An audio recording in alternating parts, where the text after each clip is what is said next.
Hello friends. जैसा कि 2-3 दिन पहले ग्रुप में डिस्कशन हुआ था कि सब लोग कोविड के बारे में कुछ ना कुछ डिस्कस करके अपना वीडियो अपने ग्रुप में डालेंगे। सो इसी सीरीज़ में पहला वीडियो मैं डाल रहा हूँ। एक छोटा सा एफर्ट है सीरम फेरिटिन के बारे में। सीरम फेरिटिन की जो बात करते हैं कि अब तक कोविड के पहले मुझे नहीं याद है मैंने किसी पेशेंट को सीरम फेरिटिन प्रिस्क्राइब किया था, क्योंकि मेरी प्रैक्टिस टोटली पल्मोनरी मेडिसिन की है जहाँ पे इसका कोई खास यूज नहीं पड़ता है। लेकिन जब से ये कोविड आया तब से सीरम फेरिटिन के बारे में हर वेबिनार में डिस्कस होता है, हर गाइडलाइन में इसके बारे में आता है, और हम लोग इसको लगातार ओपीडी में कोई पेशेंट आता है तो लिखते रहते हैं। और बहुत ऑब्वियस है कि अगर सीरम फेरिटिन बढ़ा होगा तो ये मानते हैं कि सीरियस टाइप से कोविड हो रही है। लेकिन जब तक उसकी हम लोग कंसेप्ट दिमाग में नहीं बैठता है कि इसको हम क्यों लिख रहे हैं, बॉडी के अंदर क्या फिजियोलॉजी है, क्यों हम इसको मेजर करते हैं, तब तक एक बहुत अच्छा अंदर से सेटिस्फेक्शन नहीं मिलता है। पर इसके बारे में जो 1-2 दिन में मैंने बहुत थोड़ा सा रिव्यू किया, वो चीज़ मैं आपसे डिस्कस कर रहा हूँ। तो ये जो सीरम फेरिटिन है, सीरम फेरिटिन एक यूनिवर्सल प्रोटीन है। अब यूनिवर्सल प्रोटीन का क्या मतलब हुआ? यूनिवर्सल प्रोटीन का मतलब ये हुआ कि एक ऐसी प्रोटीन जो सभी प्राणियों में पाई जाती है। ये फंगस में भी पाई जाती है, वायरस में भी पाई जाती है, बैक्टीरिया में भी पाई जाती है, और सभी में पाई जाती है। अपने अलग अलग फॉर्म में पाई जाती है, और सब में इसका नाम फेरिटिन ही होता है। हाँ, इस फेरिटिन का स्ट्रक्चर थोड़ा सा माइनर चेंज होता है, बट इसको कहते हैं फेरिटिन ही है, इसीलिए एक यूनिवर्सल प्रोटीन है। अब इसका काम क्या है? अब ऑब्वियसली फेरिटीन से लगता है कि हाँ समथिंग Fe यानी कि आयरन से रिलेटेड कोई चीज़ होगी। तो ये फेरिटीन प्रोटीन जो है इसका काम है आयरन को बाइंड करके सेल के अंदर पड़े रहना। यानी कि जो भी आयरन हम खाते हैं, और हमको मालूम है कि आयरन स्मॉल इंटेस्टीन के ड्यूडेनम में एब्जॉर्ब होता है, और एब्जॉर्ब होकर ये ब्लड में पहुंचता है। अब आयरन अगर ब्लड में हम खाली छोड़ दें, ऐसे घूमता रहता है, तो ये बड़ा नटखट होता है। ये करता क्या है? तमाम तरह के डैमेजेस करता है बॉडी में। और डैमेज कैसे करता है? हम सबको मालूम है कि जो फ्री रेडिकल्स हैं बॉडी में जो बनते हैं, और जो कि हमारी एजिंग के लिए भी रिस्पॉन्सिबल हैं, बॉडी के इन्फ्लेमेशन के लिए भी रिस्पॉन्सिबल हैं, ये फ्री आयरन फ्री रेडिकल्स के बनने के लिए कैटलिस्ट का काम करता है। तो फ्री रेडिकल्स बढ़ने की जो स्पीड होती है वो कई गुना तेज़ी से बढ़ा देता है फ्री आयरन। इसलिए इस आयरन को पकड़ के एक सेल के अंदर रखना ज़रूरी है, और इसको पकड़ के रखने का काम करता है फेरिटिन।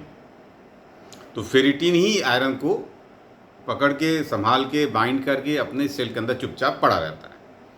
और बॉडी को जैसे जैसे आयरन की ज़रूरत होती है, ये सेल से धीरे धीरे करके थोड़ा थोड़ा आयरन रिलीज़ करता रहता है। और ये रिलीज जो है एक ऑटो रेगुलेशन मैकेनिज्म होता है बॉडी का, जिससे कि बॉडी सेंस करती है सेल, भाई अब आपके पास आयरन की कमी हो रही है, तो जो स्टोर्ड आयरन है वहाँ से आयरन दीजिए। तो ये फेरिटिन जो है थोड़ा थोड़ा आयरन रिलीज करता रहता है। जिस तरीके से आयरन होता है हमारे सेल्स में, उसी तरीके से आयरन का बहुत स्मॉल फ्रैक्शन ऑफ पार्ट जो होता है सीरम में भी होता है। और एक्चुअली जो पैथोलॉजी में हम मेज़र करते हैं वो सीरम फेरिटिन करते हैं। और ये देखा गया सीरम फेरिटिन जो है ये आयरन स्टोर के प्रोपोर्शनल होता है। जितना ज़्यादा हमारे पास आयरन स्टोर होगा उतना ज़्यादा सीरम फेरिटिन होगा। ये इसी रेशियो में अप एंड डाउन होता है। इसीलिए देखा जाता है कि आयरन डिफिशियंसी एनीमिया में जहाँ आयरन के स्टोर की कमी है, वहाँ पे सीरम फेरिटिन कम हो जाता है। और इसीलिए इसको आयरन डिफिशियंसी एनीमिया में इन्वेस्टिगेट कराने के लिए कहा जाता है, जाओ भैया तुम अपना सीरम फेरिटिन करा के लेकर आओ। अब जहाँ तक कोविड की बात है कि कोविड में इसको क्यों कराते हैं, होता ये है कि कोविड में सेलुलर डैमेज बढ़ जाता है, और सेलुलर डैमेज बढ़ते ही सारा जितना सेल के अंदर फेरिटिन है वो सीरम में आ गया। सीरम में आ गया तो खूब सारा आयरन भी हमारे सीरम में आ गया। खूब सारा आयरन आ गया तो आयरन खूब सारा फ्री रेडिकल प्रोड्यूस कर रहा है, और ये फ्री रेडिकल सेल डैमेज करता है। इस तरीके से एक विशियस साइकिल बन जाती है कि पहले सेल डैमेज होगी, फिर फेरिटिन सीरम में आएगा, फिर आयरन रिलीज करेगा, फिर ये आयरन ज़्यादा फ्री रेडिकल प्रोड्यूस करेगा। इस तरीके से साइकिल बनती जाती है, और ये साइकिल जल्दी ख़त्म नहीं हो पाती है। अब इसका जो ये देखा गया कि सीरम फेरिटिन जो है कब कब बढ़ता है, तो ये बॉडी में कोई भी इन्फेक्शन हो, चाहे बैक्टीरिया का हो चाहे वायरस का हो, ये बढ़ सकता है। बॉडी में ट्रामा हो तो भी ये बढ़ सकता है। इसी तरीके से ये देखा कि कैंसर पेशेंट्स में जो मैलिग्नेंसी होती है उसमें भी ये बढ़ जाता है। तो बढ़ने के कई कारण हो गए, ऐसा नहीं स्पेसिफिक है कि केवल कोविड इन्फेक्शन बढ़ेगा, ऐसा बिल्कुल नहीं है। किसी भी इन्फेक्शन में बढ़ सकता है, मैलिग्नेंसी में बढ़ सकता है। अच्छा, चूँकि होता क्या, अब ये देखा गया भाई कोविड के हिसाब से इसका क्या है। जो नॉर्मल रेंज इसका हम मानते हैं ये 30 से लेके 330, 30 से 330 नैनोग्राम पर एम तक इसका नॉर्मल रेंज होता है। फीमेल में ऑब्वियसली थोड़ा कम होता है क्योंकि उनमें आयरन स्टोर कम होता है। तो 350 से लेके 500 बीच का जो लेवल है ये मानते हैं बहुत हल्का फुल्का फेरेटिन बढ़ा है। लेकिन अगर ये फेरेटिन 500 के ऊपर है तो ये सिग्निफिकेंट है, और इसको जब तक पेशेंट को कोविड का इन्फेक्शन है बार बार करा के देखना चाहिए। अगर ये बढ़ रहा है तो समझ लीजिए पेशेंट को साइटोकाइन स्टॉर्म हो रहा है कहीं ना कहीं से, और पेशेंट आपका डिटोरिएट कर रहा है। फिर इसको कम करने के लिए वही एंटी इन्फ्लामेटरी देना पड़ता है, जैसे कि स्टेरॉइड देना पड़ता है, और काफ़ी सीरियस केस में टोस्लीजुमैब भी देना पड़ता है। एक नई थ्योरी अभी आ रही है कि अगर हम बॉडी में आयरन का इंटेक कम कर दें, जैसे कि आयरन डिफिशियंसी एनीमिया में होता है, तो इंटेक अगर कम करेंगे तो फेरेटिन भी कम हो जाएगा। फेरेटिन कम हो जाएगा तो इस तरीके से आयरन भी कम हो गया, तो फिर हमारा फ्री रेडिकल्स कम प्रोड्यूस होंगे और सेलुलर डैमेज कम से कम होगा। एक ये नई थ्योरी है कि आयरन का इंटेक पेशेंट्स में कम कर देना चाहिए कोविड के। इसी तरीके से एक ड्रग है डेस्फेरोक्सामिन, जो कि आयरन किलेटर है, और आयरन किलेटर को थैलीसीमिया में पीडियाट्रिशियंस यूज़ करते होंगे, मुझे तो इसके बारे में बहुत जानकारी नहीं है। इससे भी आयरन बाइंड हो जाता है तो फ्री आयरन सीरम में कम रहता है। तो ये दो मेथड से आयरन और फेरेटिन, सीरम फेरेटिन को हम कम कर सकते हैं, जिससे पेशेंट का सेलुलर डैमेज और इन्फ्लेमेशन कम हो सकता है कोविड पेशेंट में। एक थ्योरी है, अभी इस पर काम चल रहा है, लेकिन हो सकता है आने वाले कुछ दिनों में ये चीज़ हमको करना पड़े।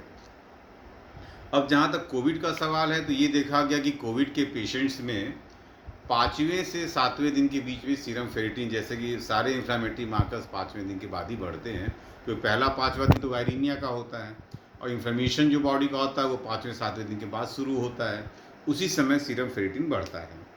जो तमाम स्टडीज़ हुई हैं, अभी तो बहुत पुराना कोविड नहीं रही, फिर भी जो स्टडीज़ हुई हैं 250-300 पेशेंट की एक बड़ी स्टडी हुई है सीरम फेरेटिन के लिए, उसमें ये देखा गया कि जो पेशेंट काफ़ी सिक थे, जिनको एआरडीएस हो रहा था, जिनको वेंटिलेटर की ज़रूरत पड़ी, जो आईसीयू में थे, ऐसे पेशेंट में सीरम फेरेटिन का लेवल बहुत ज़्यादा हाई था, 2000 के आसपास था। और काफ़ी पेशेंट ऐसे जो कि बचाए ना जा सके, इसमें ऐसे पेशेंट बहुत सारे थे जिनमें फेरेटिन का लेवल इतना ज़्यादा था कि इट वाज अनमेजरेबल, और जिसमें भी अनमेजरेबल फेरेटिन था या 2000 के ऊपर था, ऐसे पेशेंट की प्रोग्नोसिस बहुत ख़राब होती है और इनके बचने की संभावना बहुत ख़राब होती है। तो इसलिए सीरम फेरेटिन का काफ़ी इंपॉर्टेंस है कि इससे हम एक आइडिया ले लेते हैं कि पेशेंट के अंदर साइटोकाइन स्टॉर्म कैसा चल रहा है, हमको पेशेंट को कहाँ रखना है, किस लेवल के हिसाब से मैनेज करना है, एक ये आइडिया हमको हो जाती है। लेवल 3 पे जाते जाते तो इसकी बहुत आइडिया, और लेवल 3 पेशेंट में तो इसको डेली करा के देखना पड़ता है कि पेशेंट में क्या इम्प्रूवमेंट है। मुझे लगता है कि इतना हम लोगों के लिए अभी काफ़ी है। आगे कुछ और